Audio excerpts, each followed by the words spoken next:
Today was the first day the Giants had since David Wilson announced his retirement yesterday, or actually really was forced out of the game with a neck injury. Not officially retired, he'll be on injured reserve for the 2014 season, but obviously his career is over. Now, none of this came as a surprise. The Giants knew way back last season that there was a chance that Wilson's career would be over. Spinal stenosis is a very serious condition, and doctors warned him at the time that he might not be able to play again.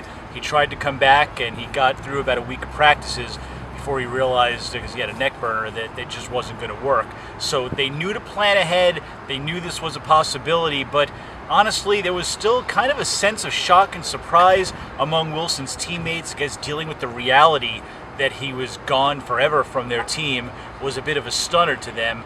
So they reacted to that today, and Tom Coughlin took special note of the fact that David Wilson, despite having his career taken from him at age 23, is remarkably upbeat. We started our meeting off talking about David Wilson, and I relayed to them what I told you yesterday about how he came into my office, his attitude, the way he was going to approach this. In fact, he didn't want pity, didn't want anybody feeling sorry for him. I thought that was a key. And the way he left the office talking about once a Giant, always a Giant really did help me. He helped. David Wilson walked into my office and helped me understand and accept the fact that he was not going to be able to play anymore. And I tried to relay all of that to our team. They were very concerned. They were very aware. They knew after the injury last week, just as we all did, that there was always the possibility when you have a neck that there could be an issue here going forward. But that's what we tried to do, is make the team aware, and I think they are. I think they feel better about that, knowing that David has, I don't know what he does behind closed doors, don't get me wrong, but he certainly is tough enough mentally to present a guy that's at peace. I can't even fathom it.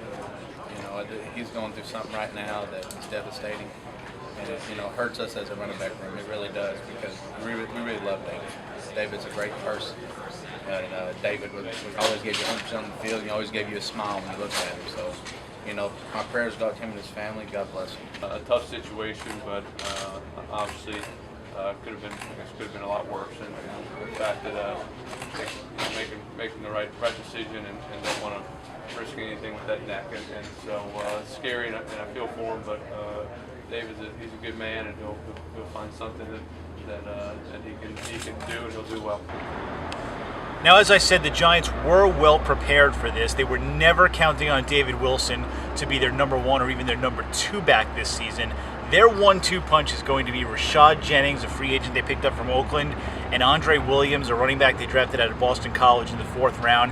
Peyton Hillis is also in the mix, but he'll really be the third back. Barring injuries, he'll have very limited carries. For what you saw on Sunday night when the Giants opened the preseason, that 1-2 punch at running back looks very, very good.